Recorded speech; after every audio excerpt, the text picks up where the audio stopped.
The fourth and final session of Reggio Forums for the semester.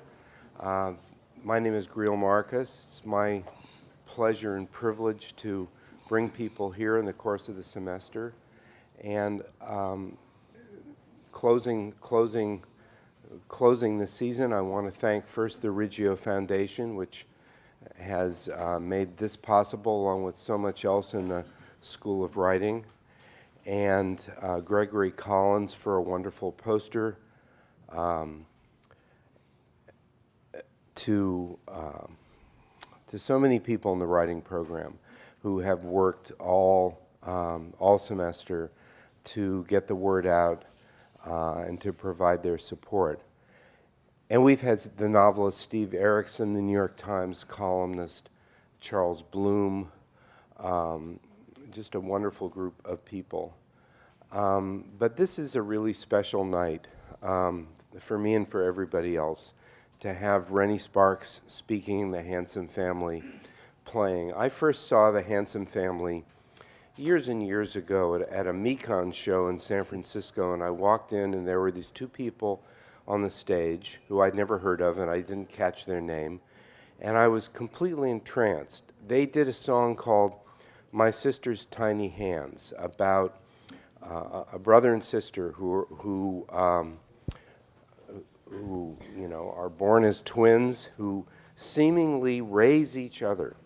There are no adults in the song. There are no parents, and so their bond is as deep and as powerful as anything could be. And one day, sister is bitten by a snake, and the story unfolds from there. And what was so uncanny about this song is that with one hand, it went back to the earliest American folk song that really everybody knew, called Springfield Mountain from the 1780s. It's about a farmer who goes out on the day of his wedding and gets bitten by a snake and dies. And it's always done as a comic song. What a dumb rube. He can't even make it to his own wedding. He had to go out there and stand behind the plow one more time. So it's always, making fun of him. On the other hand, the song reaches out to Edgar Allan Poe and Nathaniel Hawthorne, and it ends up creating a ballad that is as gothic and as tragic as anything in The Fall of the House of Usher. And so it had both that lightness and that strange feeling of play, and then a river of death running all through it. And that was just the first song I noticed. And over the years that have followed, many albums that have followed right up until their latest called Wilderness, where I think the perspective shifts a little bit away from the poor farmer toward the snake. Snakes have to live too.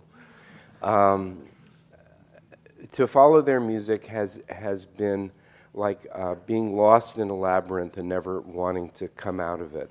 And I think you'll get a great sense of that tonight. And now I'm just going to get out of the way. Thanks.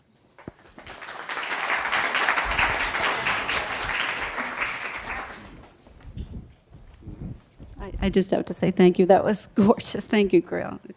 It's an honor to be here. And yes, I'm Rennie Sparks, and this is my husband, Brett, and we are the Handsome Family. And we're going to start by singing somebody else's song. Yeah, that's right.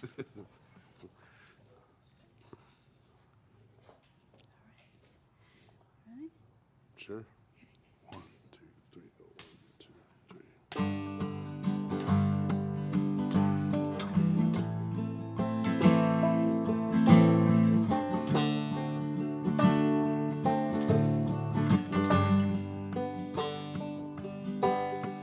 Beautiful dreamer, waken to me. Starlight and dewdrops are waiting for thee. Sounds of the rude world heard in the day, lulled by the moonlight, have all passed away. Beautiful dreamer, queen of my song, List while I woo thee with soft melody. Gone are the cares of life's busy throng. Beautiful dreamer, awaken to me. Beautiful dreamer, awaken to me.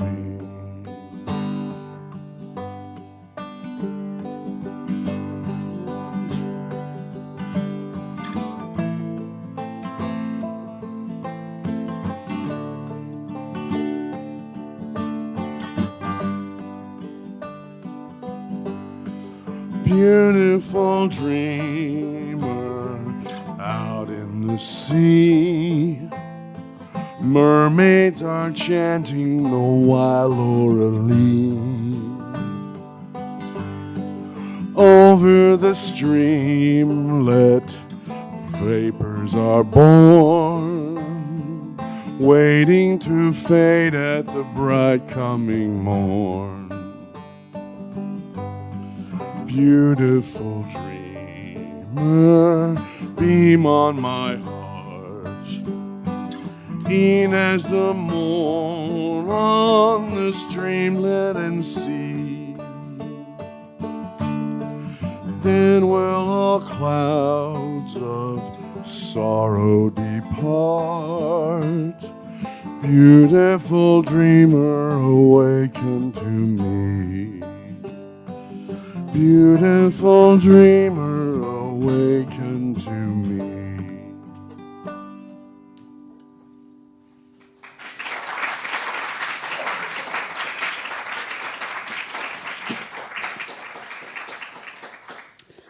That's one of my favorite songs. It's called Beautiful Dreamer, and it was written by Stephen Foster. It was first published in 1864, 6 months after Foster's death at the age of 37. What I'm going to talk about tonight concerns Stephen Foster and his work as a songwriter, but it also concerns the wildebeest, the termite, and my own struggles to write a few good songs. My husband Brett and I have been writing songs as the Handsome Family for about 20 years. One of our biggest inspirations has always been the deeply emotional ballads of the 19th century.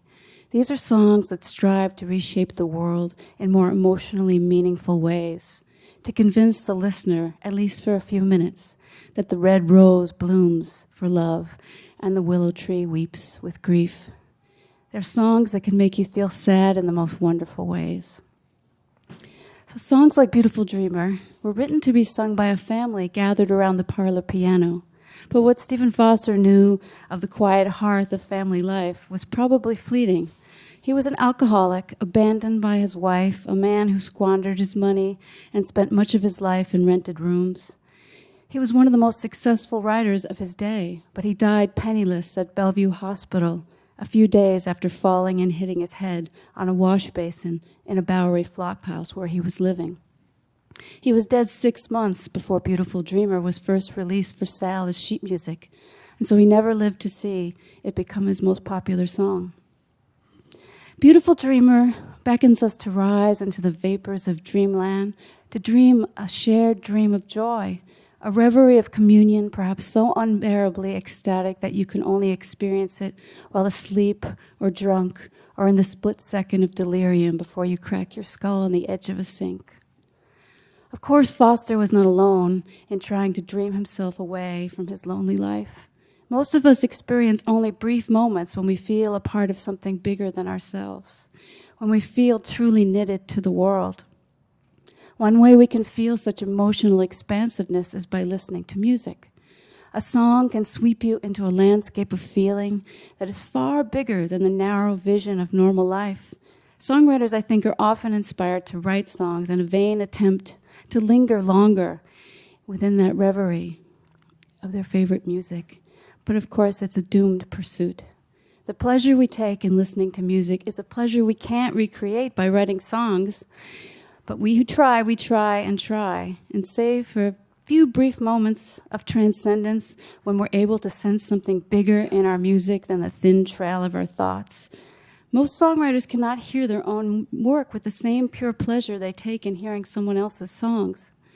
Often, the burst of expansiveness you feel when you finish a new song, it lasts just for a few minutes, and then you start to see the drips of glue, the rough edges, the smudged fingerprints at the seams. The weeping willow begins to reveal itself to be only a tree. But those few minutes, while they last, they are wonderful. It's an altered state in which you feel so emotionally alive that the very air seems to sing. Writing songs is surely not the only way to experience such an expansive sense of the world, though. I once visited a cave in southern Illinois that was covered in graffiti. There was the usual spray-painted initials, but also older marks, hundreds of years old, made with knife point and the soot of candle flame and fingers dipped in mud. Our guide led us further and further into the scroll-covered cave. It went on, all the tunnels completely marked from floor to ceiling. There were the usual names and dates and pictures of male and female anatomy, but also just shapes, X's and O's, smiley faces, handprints. A lot of people seemed to have felt the urge to mark the walls even when they didn't have anything particularly pressing to say. At the far end of the cave, though, our guide led us to a patch of dirt that was cordoned off. There, lit by a floodlight, was a moccasin print and a few shards of pottery. Before white colonists had discovered the cave, our guide explained, a group of natives had lived there for at least 400 years, and yet, aside from a few footprints and bits of broken crockery, they'd left no traces of themselves behind. Not a single mark upon the inside of the cave had been made by these ancient, nameless people who had nevertheless spent generations there. The only reason I can imagine that those cave dwellers never felt the urge to mark the walls of their home is that they never felt a sense of separateness from their cave. No one feels the need to tattoo the lining of their stomach. It's only at the edge of ourselves, our skin and the objects that we brush against, that we feel the need to scrawl territorial lines, to growl and bark and carve our names. Those natives in their cave, I imagine they felt connected to their universe in a way that few of us ever experience, a satisfied, unbreakable bond to the world that required no comment. Most of our other ancient human ancestors have left cave paintings to indicate they lived quite differently, so buffeted by dreams that they felt compelled to scratch them into the stone. Were these ancient Americans in their unmarked cave different from the rest of us somehow? Did they live so deeply within their beautiful dream that they had no idea they were even dreaming? I imagine them sitting in blissful silence in that empty cave, feeling no urge to bang a drum or carve an idol or press a palm print to the wall, simply content to sit and listen to the cave slowly crumbling around them. Most of the world's creatures live otherwise, fearful, hungry, restless, and constantly scratching, biting, peeing, gouging, doing what they can to lay claim to any meager territory they're able. This has been the natural state of things, I think, ever since the very first cell divided and each new cell saw a stranger before it that seemed perhaps dangerous, but also perhaps good to eat. Was this hungry standoff when the first song was sung?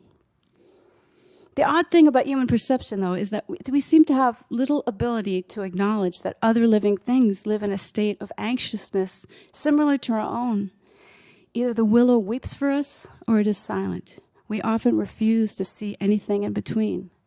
The yearning stems of twining vines battling to reach the light, the diving whorls of schools of fish fleeing from the shark. Our eyes look at such living multitudes and our eyes often insist on seeing not hunger and fear, not struggle and strife, but beautiful harmony. We long to see cohesiveness, to let our minds imagine grand designs in all things around us. But at the same time, we also want to feel separate from the grasp of such a golden web. You may love to look out at the ocean, but you can still fear what lies beneath. I wonder if there's a strange comfort in insisting that all things around you are a vast whole from which you are excluded. Is this why we can be moved to awe by the sight of spinning clouds of birds or the weaving movements of caribou herds? It may be just a quirk of evolution that's caused herding and swarming animals to move in ways that dazzle and confuse our predators' eyes. The leopard is stymied when trying to spot a single zebra in the dizzying sea of black and white that is the zebra herd. Our human eyes, though, are more than just predators' eyes. We see far more than food in the spiraling silver mass that is the herring shoal. We see the flash of their bright scales, the grace of their whirling movements. We see a grand, shining creature, not a cloud of terrified herring, orbiting each other in tighter and tighter, fearful circles as the hungry, humpbacked whale makes its approach. Our eyes may be drawn to beauty and symmetry just as powerfully as they are to the sight of food. Our ears, too, may be equally as famished. We pause to listen to birds singing, regardless of whether we're in the mood to eat birds. Often songs like that fill us not with the urge to kill, but with the urge to sing ourselves. The songs of other creatures, though, the drone of honey beehives, the howl of wolf packs, the songs of birds, these are not joyful melodies. There is no grand opera of living voices being sung around us in which we alone are given no happy aria to sing.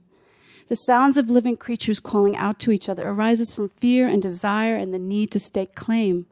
The lion's roar is not an act of triumph. It's a mark drawn on a cave wall.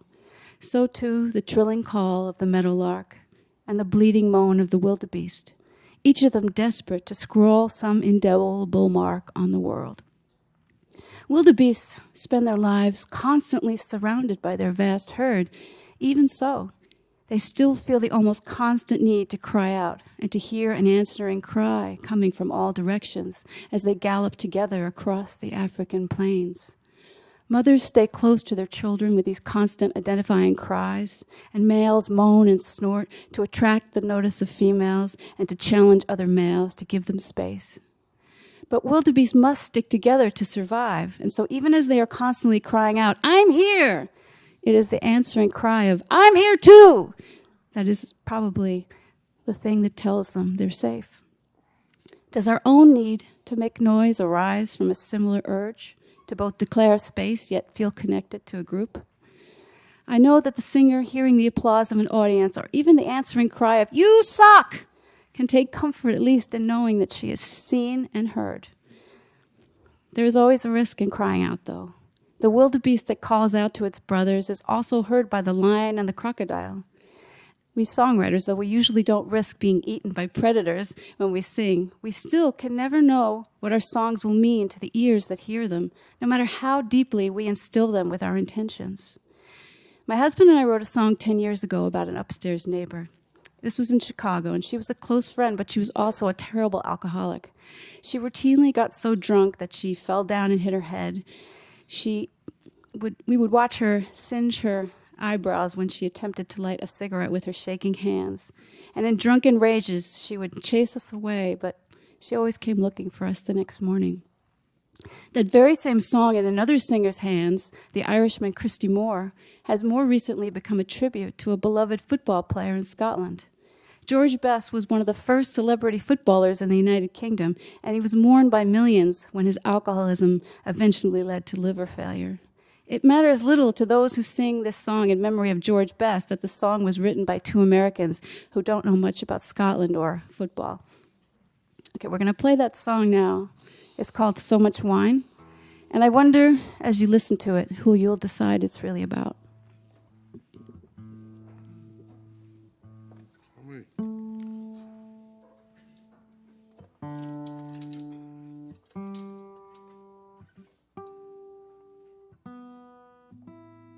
Sorry about that.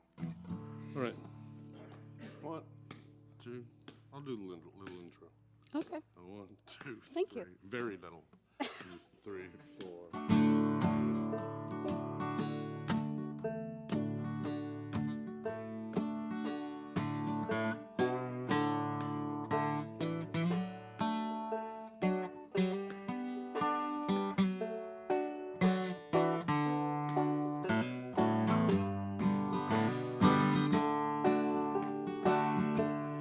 I had nothing to say on Christmas Day when you threw all your clothes in the snow,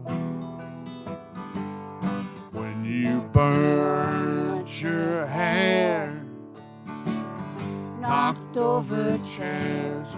I just tried to stay out of your way. But when you fell asleep with blood on your teeth, I got in my car and drove away. Listen to me, butterfly. There's only so much wine you can drink in one life, but it will never be enough to save you from the bottom of your glass.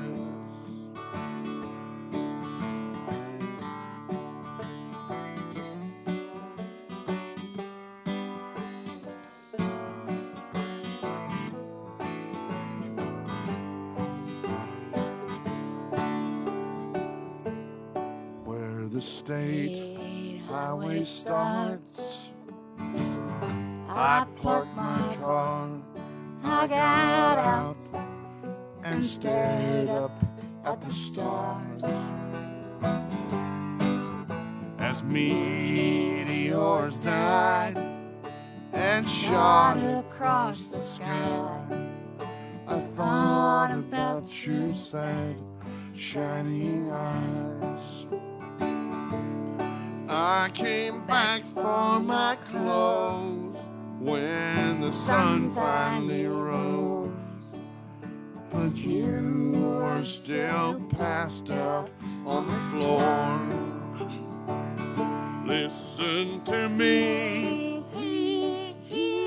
butterfly. There's only so much wine you can drink in one night, but it will never be enough to save you from the bottom of your glass.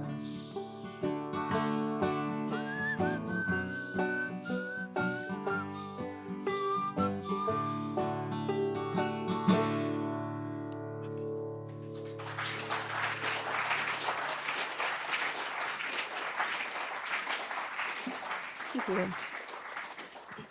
Thanks. I wonder, though, is it a failure when a song about a Chicago drunk becomes a song about a Scottish football player? Can songs be failures and successes all at once? Failure is actually a natural part of greater success. The wildebeest herd teaches us how this works. Their 1,000-strong herds have circled the African plains for at least 1 million years. But this triumphant multitude is made up entirely of failures. All of them are born to run a race that they will all lose, one by one, in the jaws of a crocodile or a lion, or maybe beneath a raging river's waves. Despite their deep intention to live, few wildebeest in the wild survive to enjoy old age. The difference between the way a herd moves and the way a crowd of panicked people runs is this. Individuals in a swarming herd have no need to understand why they're running before they run. Their greatest desire is to stay together. And so each creature in the herd reacts to the movements of her immediate neighbors. When one caribou tenses because she sees a wolf on the ridge, a ripple of tensing muscles travels through the herd, one caribou at a time, at lightning speeds. They're all running before most of them have any idea what they're running from. The front of the herd, then, is not populated by leaders. They are merely the unlucky ones pushed ahead by the crush of animals running behind. A panicked wildebeest herd can gallop straight off a cliff, and hundreds can be dead before they can manage to come to a stop.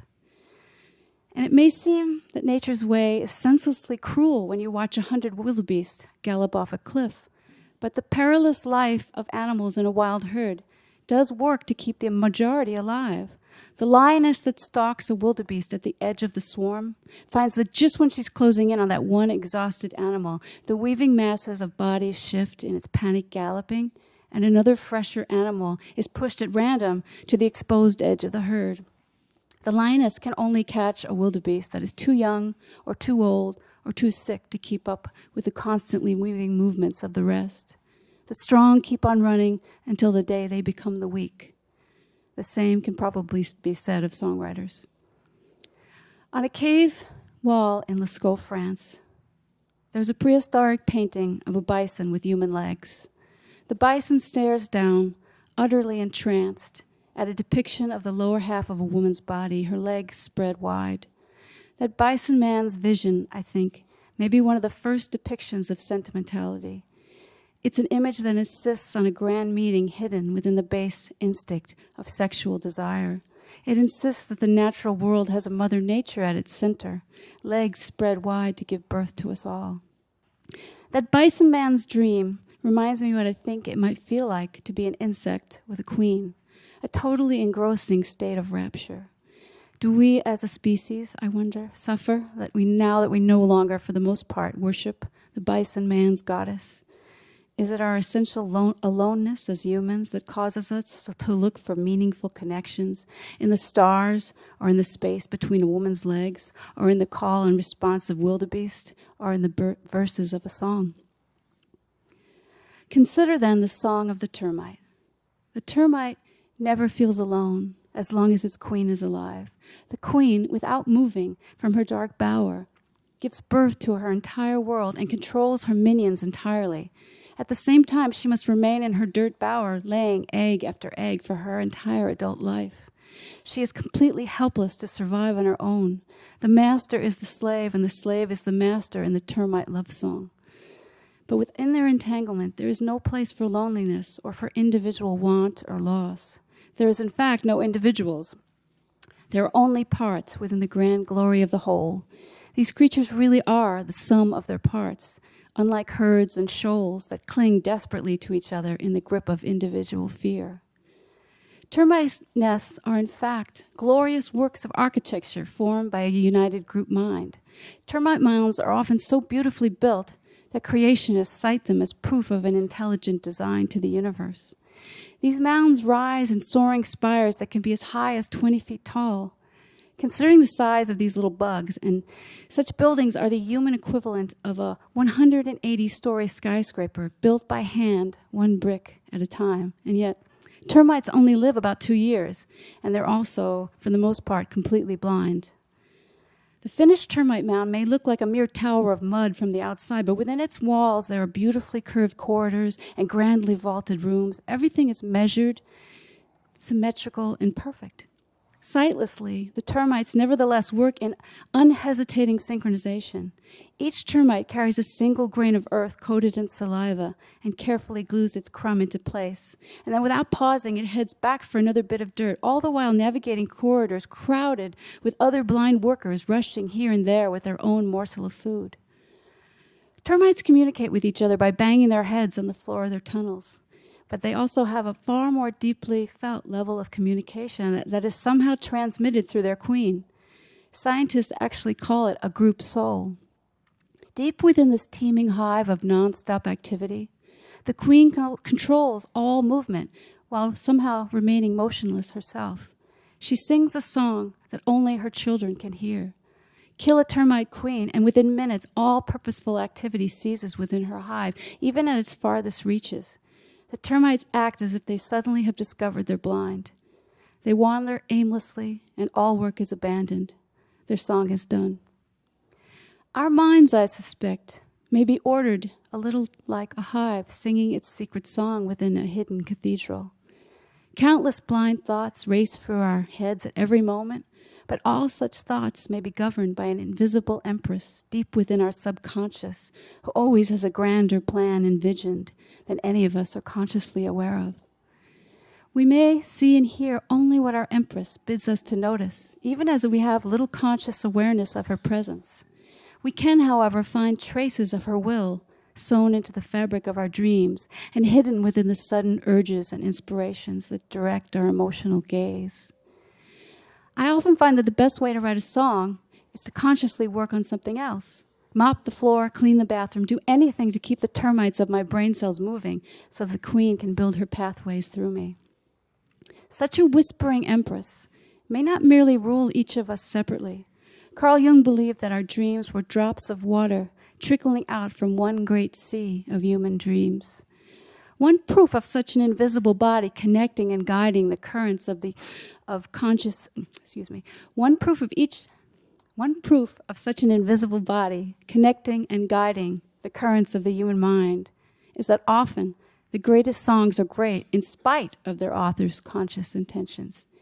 Even one of America's greatest songwriters, Stephen Foster, often had a huge disconnection between what he intended to write and what he actually created. Foster's song, Old Folks at Home, I think is a good example of this. It's a minstrel song that has a reprehensible conceit to its lyrics. An ex-slave sings of longing to end his wandering and return to the carefree days of the slave plantation. In spite of this song's meager understanding of real slave life and Foster's intention to depict the American slave as a childlike innocent, well, the song is still great. Its melody, plaintive rising cadence, visions of home and family, it's glorious. The song deeply evokes that strange sense of loneliness we humans often feel, an inexplicable grieving conviction that we can be overcome by even when surrounded by friends and family, that we are a creature forever exiled from our true home. Old Folks at Home is perhaps also a terrible song. It's got a racist worldview, and it makes it difficult to sing in front of a modern audience. But So you make me do it. well, the truth of the matter is, though, that minstrel songs were a usually popular music in America for at least 80 years. Longer than rock and roll. That's right. Foster wrote in the style that was popular in his time.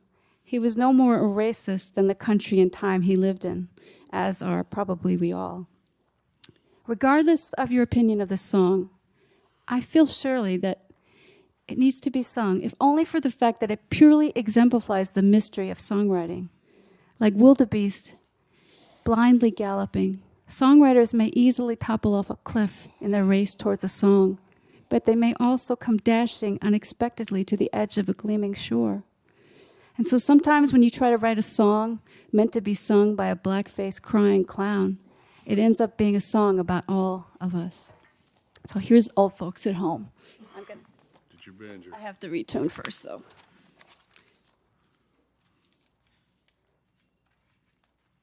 And I have to find the right page. Okay.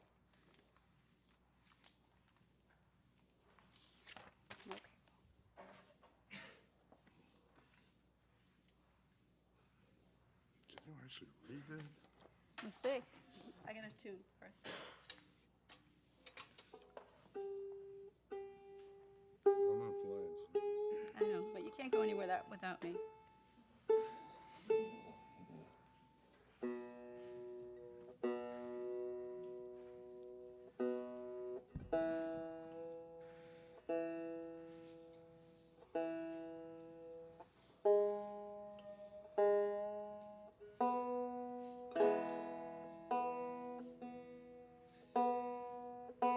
It is a banjo.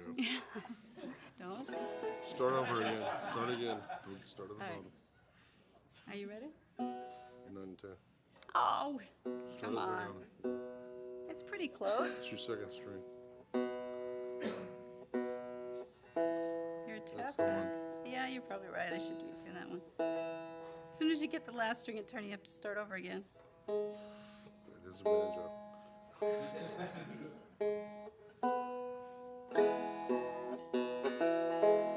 Look at it. It's a miracle it works at all. Are you ready? Yeah. Yeah. There's one difficult word in this song, but well, anyway, it'll only hurt for a minute. Go ahead.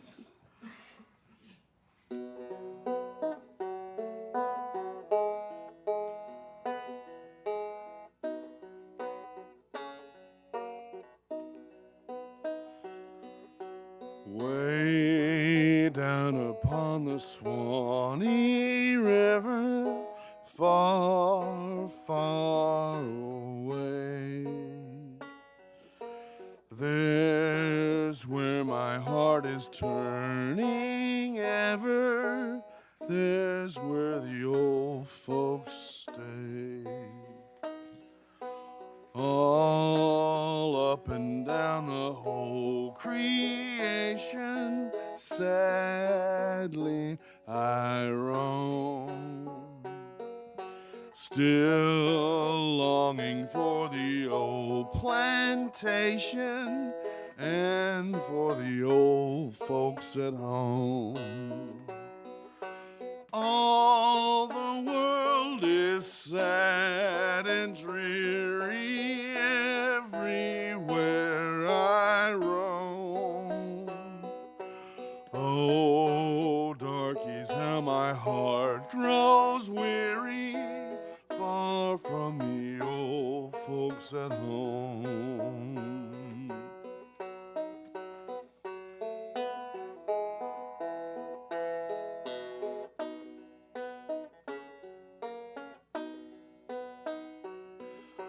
All around the little farm I wandered when I was young. Then many happy days I squandered, many the songs I sung. When I was playing with my brother, happy was I. Oh, take me to my kind old mother, let me live and die. All the world is sad and dreary everywhere I roam. Oh, darkies, how my heart grows weary, far from the old folks at home.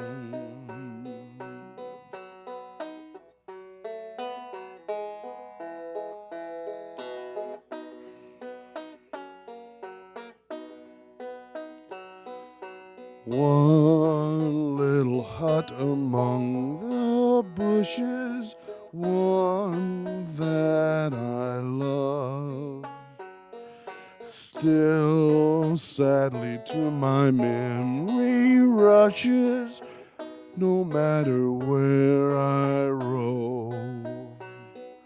When will I see the bees a-humming all round the comb? When will I hear the banjo strumming down in the good old home? All the world is sad and dreary everywhere I roam. Oh, darkies, how my heart grows weary, far from the old folks at home.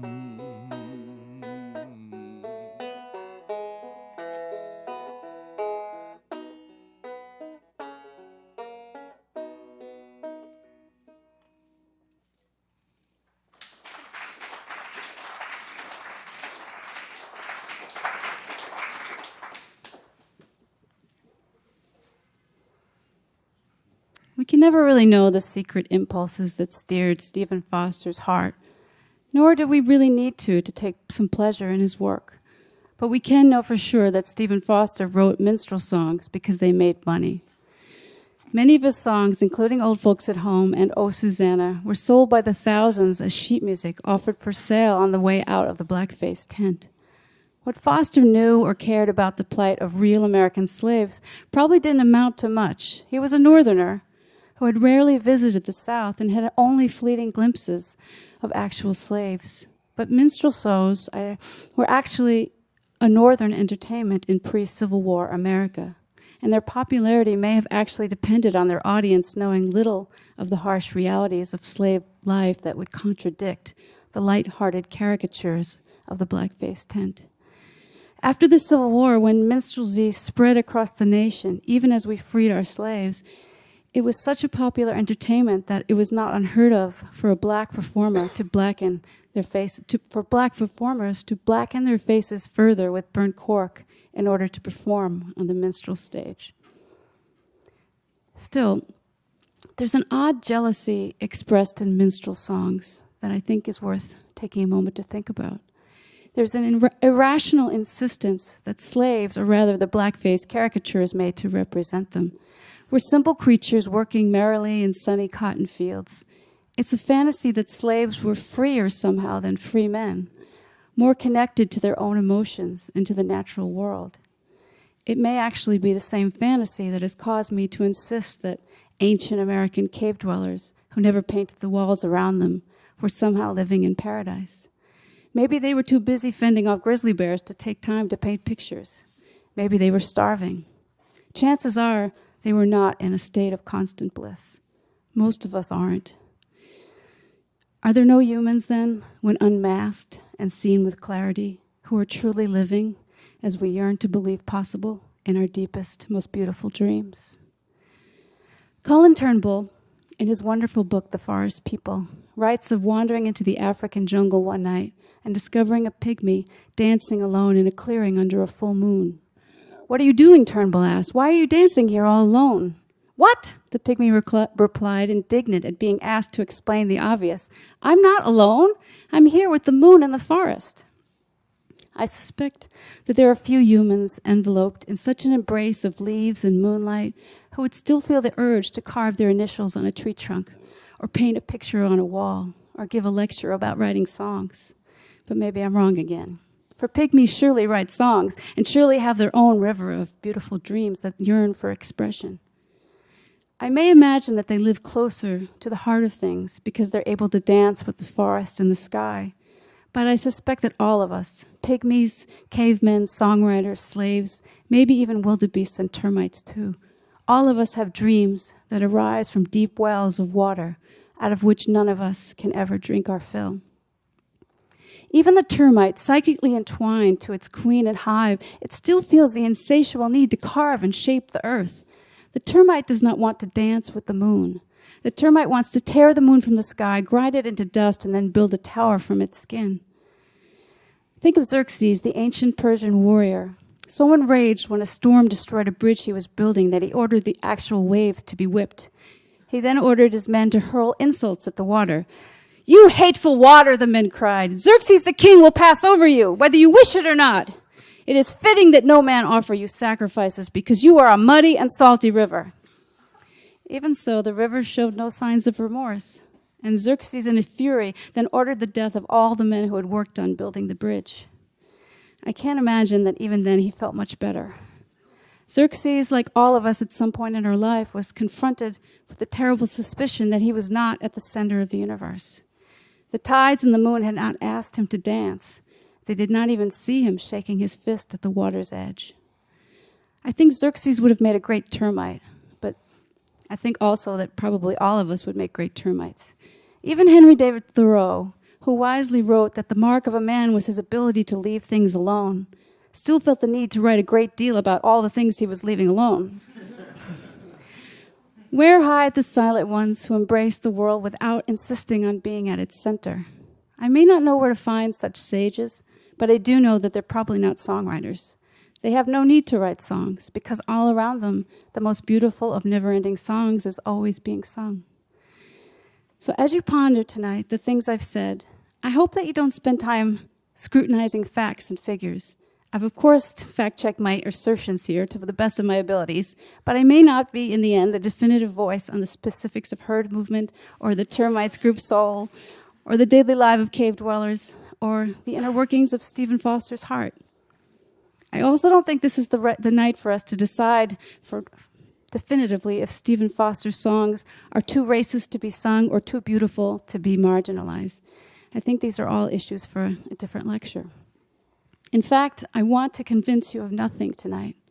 I want to offer you no sure answers. Instead, I hope to inspire you to ask bigger questions, to dream bigger dreams. I hope I inspire you to wander a little closer to that great ocean within. Be careful, though. This is a water that's full of crocodiles. they too have their beautiful dreams. So to conclude tonight, I'd like to play for you a song that my husband and I wrote that talks about both the grand ocean and the hungry crocodile. It's a song that asserts that Stephen Foster was unquestionably a wildebeest. You may or may not agree with my findings. I want to play this song to show you how a 3-minute song can say so much more than a 45-minute lecture on the same topic. And that is the magic of songs. As you listen, I ask you to consider how even our most disparate dreams may connect us all, and how songs are part of this great lattice work of human imaginings. It's a grand work we weave together, and it's just as beautiful as we're able to imagine it to be. So I thank you for listening, and here's our song called Wildebeest. Probably should tune first. I already did. You tuned, but I didn't.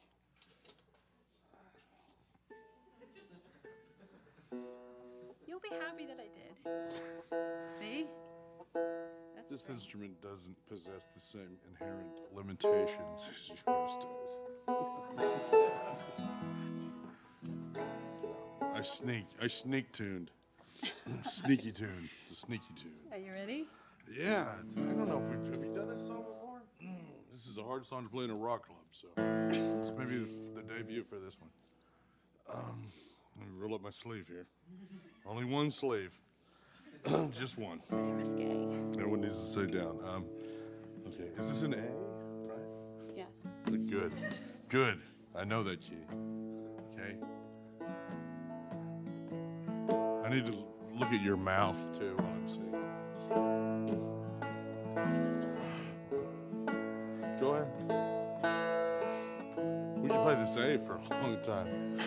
When Stephen Foster died In a farmhouse on the Bowery, his worn-out wallet held just a quarter and a dime. But the crocodiles have to eat. the crocodiles have To eat.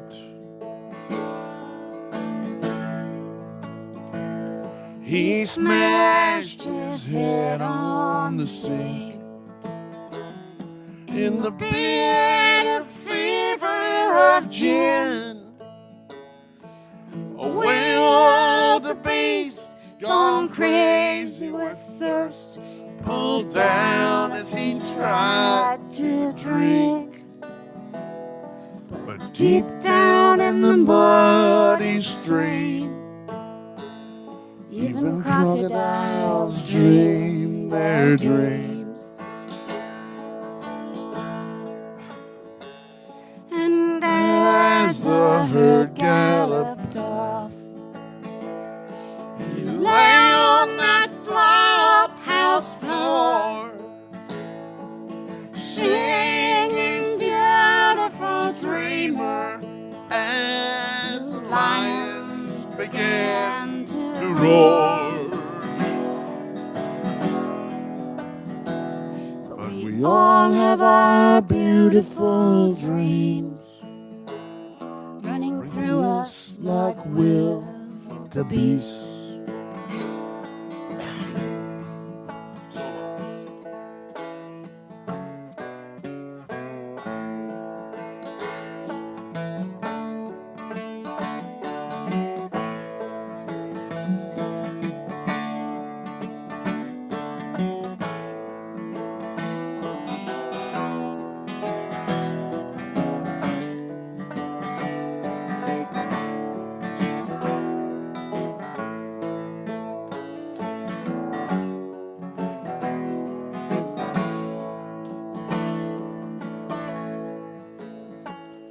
And when we meet at the river to cross to that gleaming shore, the river she always takes a few as the herd thunders across. But the river has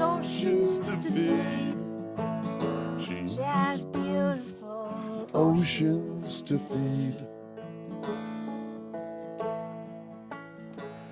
And the oceans, they feed the sky.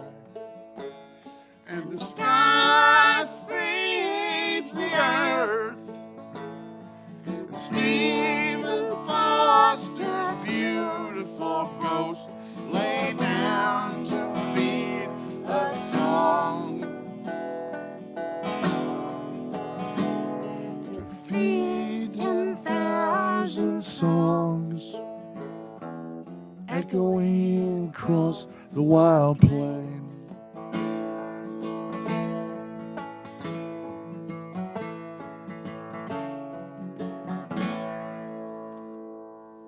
Thank you very much for listening.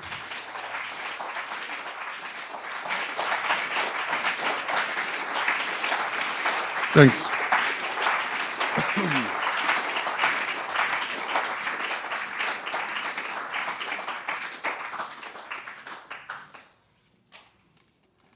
Wow, that was fantastic. Thank you. So many strands all together in one quilt. Would you come sit down? Brett, you too? Thank you. Oh, sure. If you like. I'll keep quiet. I like the Beatles. Well, before we start, I want to thank Joe Carney for setting up the Yes. sound so perfectly, at least from Thank where I you. was sitting. The balance was just great. Thanks, Joe.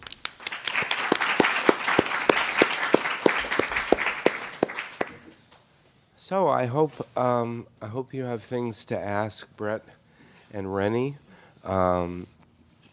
We really are talking about so many songs, so many albums. But I just want to ask you one question. You're talking about writing songs and doing anything to let the termites do their work, to stay out of their way, mopping the floor, cleaning the kitchen. And I think many of us have an idea of somebody writing a song, sitting down and writing a song in a laborious way. And you write words, Brett composes music, the songs come together, and I'd love to hear how that happens. And I'm sure it doesn't happen the same way with each song. Maybe some incidents when a song took shape or simply fell into your laps. It's just a lot of trying, I think. Try and often mostly fail. But I do think that there's something about conscious intentions that get in the way of songwriting. Because I always set People out. see like that picture of Hemingway at the typewriter, you know, just bourbon over here. And so it's not I really don't like think it's that there's the muses, firing lightning bolts at us from the sky, but I do think that there's something in the idea that the smartest part of your brain is the part that you don't have very clear access to. There's definitely a way you can open channels, though.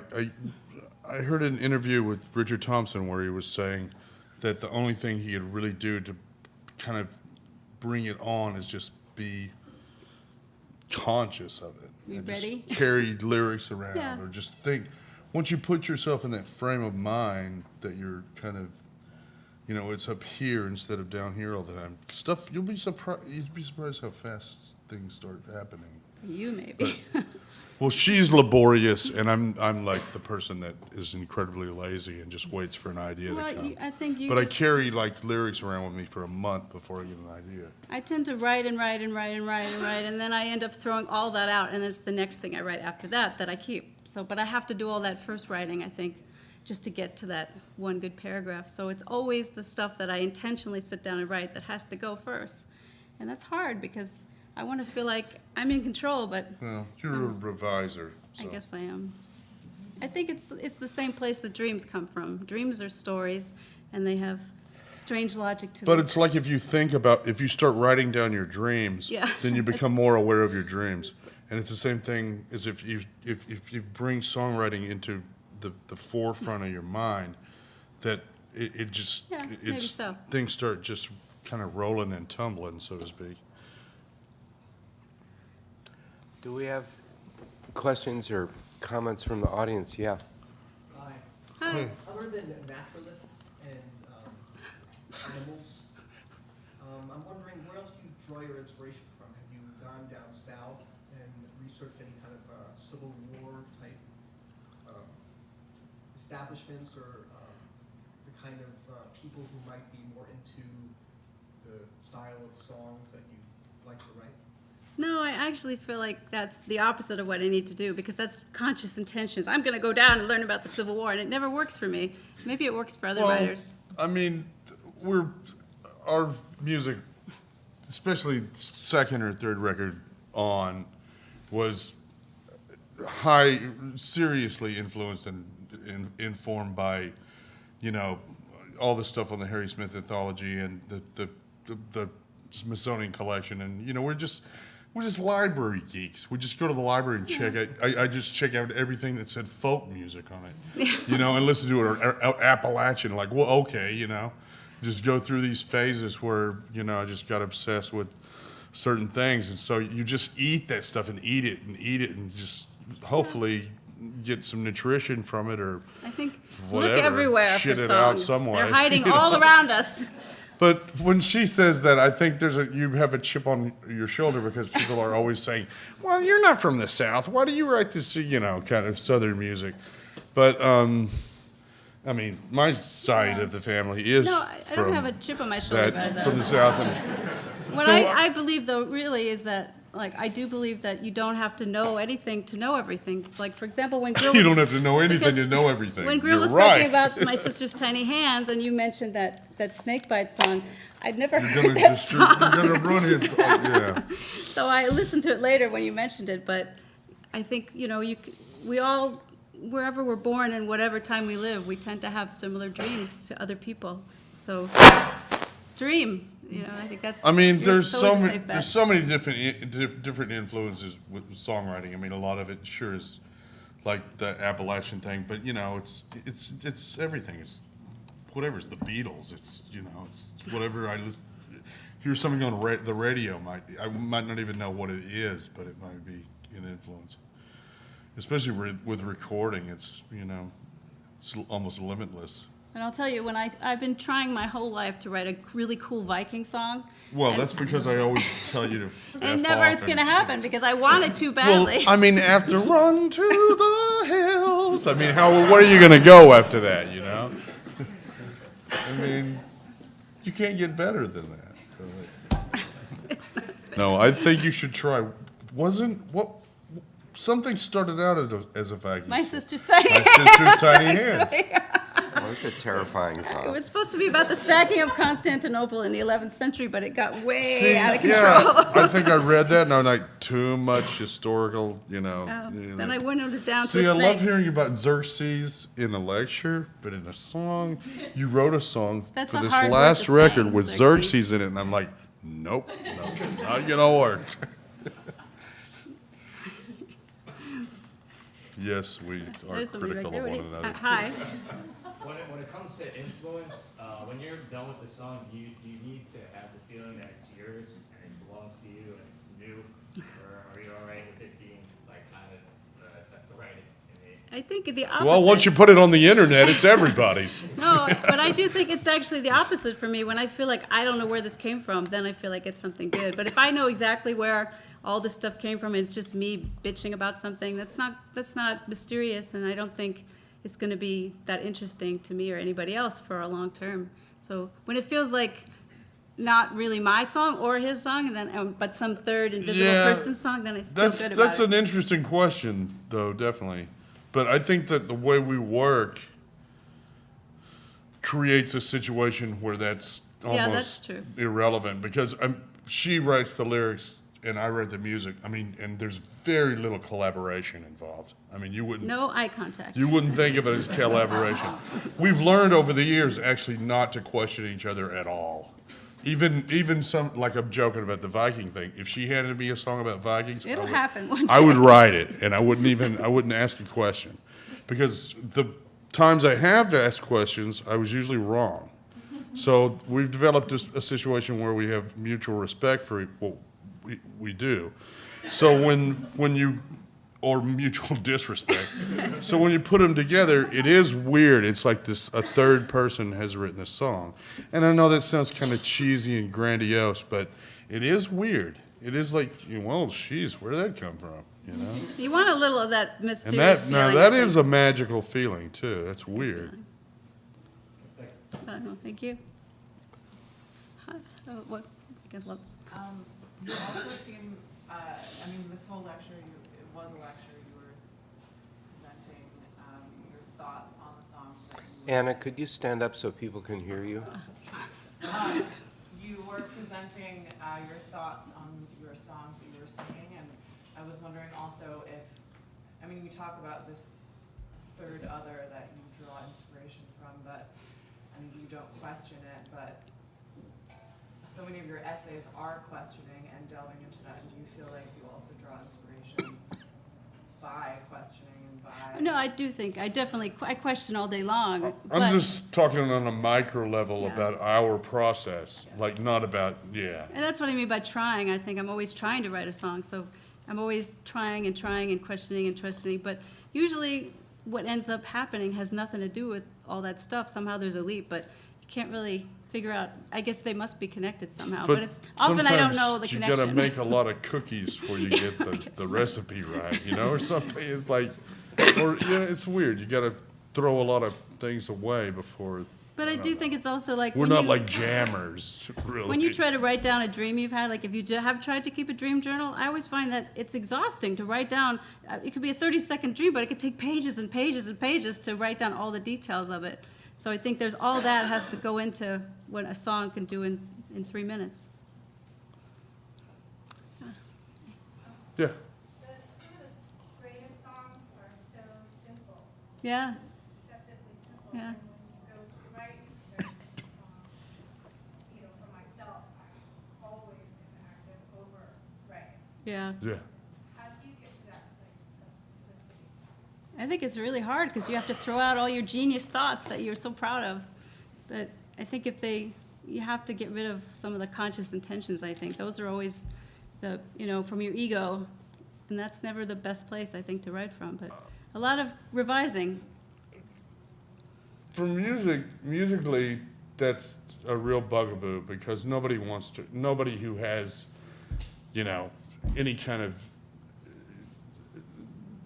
has spent any time studying music wants to write a bunch of songs that are just like 1, 4, 5, 1, you know, just like Yeah, but it everything, in works. diatonic songs in C, you know, but a big inspiration to me was going back to things that were recorded in the 20s that were less like leaderless, like less full of ego, and like a song like, That could be sung by oh, anybody. I don't know, like a song like Froggy Went a Courtin' or something. It's like that has 2 chords, you know, and it's But they're perfect. the right two. It's perfect. If you threw a 2 in there or like a turnaround or something, it would just be ridiculous. So like there's a song on the new record that we wrote called Spider, and I went back to trying to make it sound like you know, Don't Let Your Deal Go Down, or kind of like one of those kind of Charlie Poole, kind of just real simple diatonic, 3 chords maximum. Maybe you can rearrange them, but see, I'm already getting into it. I'm already getting too complicated. But yeah, to force yourself just into that really strict template, it can be a real challenge, you know? It can be fun to just write a song with 2 chords. Then the melody becomes more important, you know? And the lyrics can float more easily on that kind of harmonic, you know, such a simple scaffold, you know? But it is hard to know when to stop. I don't think it's easy for anybody. There was a question over there, I think. I was just curious what the story behind getting the song that you sang to Christy Moore was, or in other cases where I know other people have covered the songs. How do those things come about? There's no, I mean, we just happened to be playing in this little town in Ireland, in Cork County called Lepp, and there were about 5 people there, and one of them happened to be Christy Moore. So you can't really arrange these Well, we things. did a series of concerts that were on the Dingle Peninsula, and Oh, yeah, that's they true, were yeah. broadcast from there. And that's where we first met Christy, and he was Yeah. just, you know, he was so nice, for lack of a better word. And I'm like, this guy's putting us on, you know. And then he writes us, and he's like, I want to sing some of your songs. And I was like, well, oh shit, okay, that sounds great. And then he did, you know, and But maybe I think it might help that I'm writing lyrics for you to sing and you're writing music for me to play. So maybe we're already starting out without thinking about the personality of the singer in a way. I think songs that are sold by a personality, like Iggy Pop, you know, nobody can do Iggy Pop's songs as good as him, I think. You know, that's Yeah. because Tell me about because it. he's Iggy Pop. But I think if you're writing songs that could be sung by anybody, then Lou Reed. it opens up a different world to you. Well, what do you think of Lou Reed? I think Aw. he's great. Sadly missed. What a huge influence Yeah. on me, you know. Someone told me he tries too hard to be contrary. Oh, I don't think anybody tries hard. Everybody wants Yeah. to succeed. Maybe he, you know. Yeah. Do you feel like you're ever part of a community, or like when you're creating songs, do you feel like you're part of some sort of movement or creating some sort of heritage, belonging to, shaping and belonging at the same time to a community? I hope so. That's what we all want, right? To feel a little bit less lonely and more connected. But I guess you never know unless you, I know that there are a lot of musicians out there that I respect and are inspired by their work, so maybe that's kind of a community. Do you mean a movement like Americana or Yeah. like that? I was getting towards- I mean, you know, no matter what you do, you're gonna get stuck in a certain slot at the record They have store. to Oh put you wait, there somewhere. aren't any record stores Yeah. anymore, so Well. it doesn't really matter, does it? They have to describe you somehow on Amazon. Yeah, whatever. That's cool. It gives people a way to find you, I guess. Actually, the refreshing thing about this record that I noticed, because it was kind of packaged with a book, and it was really, you know, it had an overarching concept of the animal kingdom. And people in the UK and in America tended to focus less on that aspect, that Americana, yeehaw, country, kind of folk, whatever thing. And I was like, well, that's kind of cool. It's like, it is weird because it's like, you know, take Rubber Soul by the Beatles or Beggar's Banquet by the Rolling Stones. Those are really good country records. But nobody called them American, you know, nobody called them country bands. Nobody said the Beatles and the Stones were country bands. But these days, it's like, you gotta have these little boxes. I think we all want to be connected, but we want to be separate. We want it both ways. Maybe it's a hard balance, but I wonder if you could speak to, like, was there ever a time where you worked individually?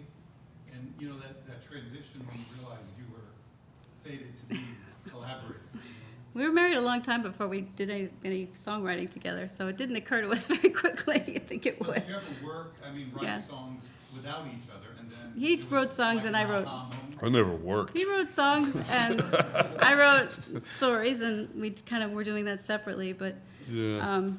there was a song where you had all these lyrics, baby, baby, baby, and I was like, you could use another word besides baby. I know, there's so many two-syllable It's a words. placeholder. So I said, instead of being a song about baby this and baby that, why don't we make it a song about this woman who's kidnapped That and was taken in the the woods first- and killed? That was, Went for it. and there you go. And then the murder ballad stuff starts. Yeah, great. So maybe that was my aha moment when I realized. Yeah, I think I'd been- listening to old folk music is when I realized that there were such a thing as great story songs. Yeah, And like that not was- everything has to be a song about me. You know, that's kind of where it's at. That's what we. Yeah, I've got this thing, and I'm not very good. Well, I'm not good with words, obviously. I'm not. I don't like to write lyrics. It doesn't really do that much for me, and I love people that do write lyrics. So I just, you know, started giving stuff to Rennie, and it worked. We were married. I mean, I've been writing songs since I was in my teens, and been in bands since I was in my teens. But we didn't write a song together until what was it, 25 or till I was about 25. We were married about 5 or 6 years. You'd think we would have thought of it sooner, but Well, you were doing other things. You were doing performance art, and you were writing. Performance art is very demanding. No, you were writing and doing stuff. So. Yep. What drew you both into the world of folk music? Was it, like, as you said, the stories behind the songs or the historical value of them? I think if you're trying to, get better at the art of song, what better place to go than songs that have been edited and honed for 500 years or 600 Yeah. years with a lot of different people adding a little bit of polish to them. Yeah. So that's a great way to learn. I don't know who said it, but it's. Oh, sorry No, to interrupt you. no, I'm agreeing with you. If you're interested in songwriting, eventually you're going to get there. Yeah. Because, I mean, basically some of the best songs written are folk songs. And even using the word written is almost inappropriate because they weren't, somebody didn't sit down and write these songs. These songs grew organically, and they were, each time they were sung, they gained more power. And each singer is like a little facet on a diamond. It's like every time the song is sharper and the song gets more perfect and beautiful. And I mean, it's the history, the folk songs are basically the history of humanity, It's just like, those songs stuff is so old. It's like, just when you think you found the oldest version of a song, you can never like find it. Blackjack Davy or Cuckoo, we were thinking about that today. It's like you find like an Elizabethan version. And, it's weird. It just keeps going back. And that's why those songs have so much intensity. Like, the lines are so packed with meaning. It's like every word has almost, there's nothing wasted. So folk music is the best. Yeah. Are there other media that are interesting to you right now that are mining some of the same territory as folk music? It's been suggested that we live in a post-digital age now, that we're Oh, moving really? beyond, right, which is good news. I'm glad for to hear both about this. sexes. Yeah. We're back. That's a good question. Well, I'm a complete one-trick pony, but I mean, Rennie's, always just looking at she everything. I does don't know. everything, yeah. I tend to go to thrift stores and I close my eyes and I just pick a book at random and then I buy that book because I have these kind of magical thinking things that just... She paints and writes and has bees in the backyard, whatever. But I'm just Bees like, are a good way I'm in to my find studio going, inspiration. hey, Oh, but it's good to hear we're past the digital age. That's a relief. Well, one more question, because we're running out of time. In the back. You talked a lot tonight about kind of the process of writing the songs, and then you also talked about what it means when someone else interprets your song, like the footballer in Scotland and the whole thing. How much thought do you give after you've gone through that whole process? You get the song, and it's kind of maybe not yours as you said, but it's kind of a thing, especially since some of your songs are so personal, or at least come from like personal stories. How much thought do you give to how is another person going to interpret it, or are they going to get that? Are they going to know that it's about a woman that lived upstairs in Chicago, or are they going to, or does that really matter? Bingo.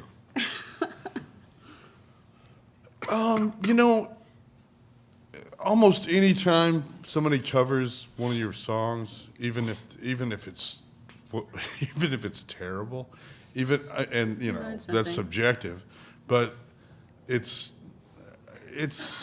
the hugest honor imaginable. It's wonderful, and I don't know if you know Andrew Bird, but he's covered about 15 of our songs during his career, and is working on a record of Jansen Family covers, and he always reinterprets them and reworks them and almost rewrites them. And sometimes I'm always like, whoa, where'd that bridge come from? But then when you listen to it, it's like, oh, he's really tapping into something that's going on that second chorus. So it's like, even if you might not understand what people are doing to your art, whatever that is, You can learn from them. you can, I think it's kind of fascinating to see what may crawl out of it, you know, even if it's not your thing. It's a So- great feeling to feel like maybe people didn't hear what I wanted to put in there, but they heard all these other things that I didn't realize. Sometimes like, And- why would this person waste time? So on it's you know, it's my exciting stuff? when somebody tells you what your songs are about. It's Very much learn so. about them. Very much so. Thank you all Thank for you. coming to Thank you this. very much.